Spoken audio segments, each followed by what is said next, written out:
شروع اللہ کے 99 ناموں سے جو ہر چیز پر قادر ہے۔ یوں تو سبھی پرندے حضرت سلیمان علیہ السلام کے تابع فرما تھے، لیکن آپ کا ہدہد آپ کی فرما برداری اور خدمت گزاری میں بہت مشہور تھا۔ اسی ہدہد نے آپ کو ملک سبا کی ملکہ بلقیس کے بارے میں خبر دی تھی کہ وہ ایک بہت بڑے تخت پر بیٹھ کر سلطنت کرتی ہے اور بادشاہوں کے شایان شان جو بھی سر و سامان ہوتا ہے وہ سب کچھ اس کے پاس ہے، مگر وہ اور اس کی قوم ستاروں کے پجاری ہیں۔ اس خبر کے بعد حضرت سلیمان علیہ السلام نے بلقیس کے نام جو خط ارسال فرمایا اس کو یہی ہدہد لے کر گیا تھا۔ چنانچہ قرآن کریم کا ارشاد ہے کہ حضرت سلیمان علیہ السلام نے فرمایا، تم میرا یہ خط لے کر جاؤ اور ان کے پاس یہ خط ڈال کر پھر ان سے الگ ہو کر تم دیکھو کہ وہ کیا جواب دیتے ہیں۔ چنانچہ ہدہد خط لے کر گیا اور بلقیس کی گود میں اس خط کو اوپر سے گرا دیا۔ اس وقت اس نے اپنے گرد عمرہ اور ارکان سلطنت کا مجمع اکٹھا کیا، پھر خط کو پڑھ کر لرزہ براندام ہو گئی اور اپنے اراکین سے یہ کہا کہ اے سردارو، بے شک میری طرف ایک عزت والا خط ڈالا گیا ہے، بے شک وہ سلیمان کی طرف سے ہے اور بے شک وہ اللہ کے نام سے ہے جو نہایت مہربان رحم والا، یہ کہ مجھ پر بلندی نہ چاہو۔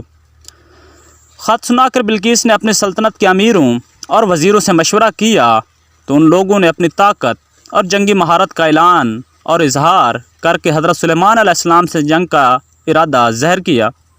اس وقت عقل مند بلقیس نے اپنے امیروں اور وزیروں کو سمجھایا کہ جنگ مناسب نہیں ہے، کیونکہ اس سے شہر ویران اور شہر کے عزت دار باشندے ذلیل و خوار ہو جائیں گے، اس لیے میں یہ مناسب خیال کرتی ہوں کہ کچھ ہدیے اور تحائف ان کے پاس بھیج دوں۔ اس سے امتحان ہو جائے گا کہ حضرت سلیمان صرف بادشاہ ہیں یا اللہ عز و جل کے نبی بھی ہیں۔ اگر وہ نبی ہوں گے تو ہرگز میرا ہدیہ قبول نہیں کریں گے، بلکہ ہم لوگوں کو اپنے دین کے اتباع کا حکم دیں گے، اور اگر وہ صرف بادشاہ ہوں گے تو میرا ہدیہ قبول کر کے نرم ہو جائیں گے۔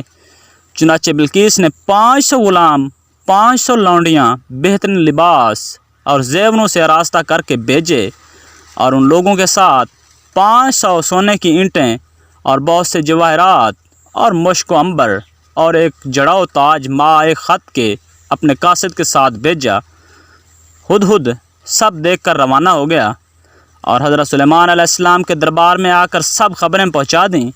چنانچہ بلقیس کا قاصد جب چند دنوں کے بعد تمام سامانوں کو لے کر دربار میں حاضر ہوا تو حضرت سلیمان علیہ السلام نے غضبناک ہو کر قاصد سے فرمایا، کیا مال سے میری مدد کرتے ہو؟ جو مجھے اللہ نے دیا وہ بہتر ہے اس سے جو تمہیں دیا، بلکہ تمہیں اپنے تحفہ پر خوش ہوتے ہو۔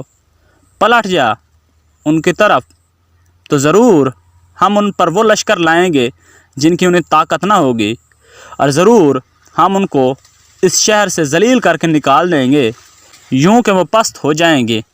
چنانچہ اس کے بعد جب قاصد نے واپس آ کر بلقیس کو سارا ماجرا سنایا تو بلقیس حضرت سلیمان علیہ السلام کے دربار میں حاضر ہو گئی، اور حضرت سلیمان علیہ السلام کا دربار اور یہاں کے عجائبات دیکھ کر اس کو یقین آ گیا کہ حضرت سلیمان علیہ السلام خدا عز و جل کے نبی ہیں اور ان کی سلطنت اللہ تعالیٰ کی ہی طرف سے ہے۔ حضرت سلیمان علیہ السلام نے بلقیس کو اپنے دین کی دعوت دی تو اس نے نہایت اخلاص کے ساتھ اسلام قبول کر لیا۔ پھر حضرت سلیمان علیہ السلام نے بلقیس سے نکاح کر کے اس کو اپنے محل میں رکھ لیا۔ اس سلسلے میں ہدہد نے جو کارنامے انجام دیے وہ بلا شبہ عجائبات عالم میں سے ہیں، جو یقیناً حضرت سلیمان علیہ السلام کے معجزات میں سے ہیں۔ تخت بلقیس کیا تھا اور کس طرح آیا؟ ملکہ سبا بلقیس کا تخت شاہی 80 گز لمبا اور 40 گز چوڑا تھا۔ یہ سونے چاندی اور طرح طرح کے جواہرات اور موتیوں سے آراستہ تھا۔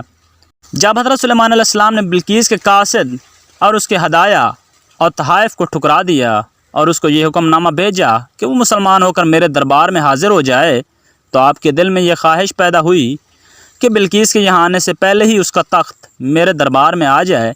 چنانچہ آپ نے اپنے دربار میں درباریوں سے فرمایا۔ سلیمان نے فرمایا، اے درباریو، تم میں کون ہے کہ وہ اس کا تخت میرے پاس لے آئے قبل اس کے کہ وہ میرے حضور متی ہو کر حاضر ہو۔ ایک بڑا جن بولا، میں وہ تخت آپ کی خدمت میں حاضر کر دوں گا قبل اس کے کہ حضور اجلاس برخاست کریں، اور بے شک میں اس پر قوت والا امانت دار ہوں۔ جن کا بیان سن کر حضرت سلیمان علیہ السلام نے فرمایا کہ میں یہ چاہتا ہوں کہ اس سے بھی جلد وہ تخت میرے دربار میں آ جائے۔ یہ سن کر آپ کے وزیر حضرت آصف بن برخیہ رضی اللہ تعالیٰ عنہ، جو اسم اعظم جانتے تھے اور ایک باکرامت ولی تھے، انہوں نے حضرت سلیمان علیہ السلام سے عرض کیا جیسا کہ قرآن مجید میں ہے۔ اس نے عرض کی، جس کے پاس کتاب کا علم تھا کہ میں اسے حضور کی خدمت میں حاضر کر دوں گا ایک پل مارنے سے بھی پہلے۔ چنانچہ حضرت آصف بن برخیہ نے روحانی قوت سے بلقیس کے تخت کو ملک سبا سے بیت المقدس تک حضرت سلیمان علیہ السلام کے محل میں کھینچ لیا، اور وہ تخت زمین کے نیچے نیچے چل کر لمحہ بھر میں ایک دم حضرت سلیمان علیہ السلام کی کرسی کے قریب نمودار ہو گیا۔ تخت کو دیکھ کر حضرت سلیمان علیہ السلام نے یہ کہا، یہ میرے رب کے فضل سے ہے تاکہ مجھے آزمائے کہ میں شکر کرتا ہوں یا ناشکری، اور جو شکر کرے وہ اپنے بھلے کو شکر کرتا ہے، اور جو ناشکری کرے تو میرا رب بے پرواہ ہے، سب خوبیوں والا ہے۔ اللہ ہم سب کا حامی و ناصر ہو۔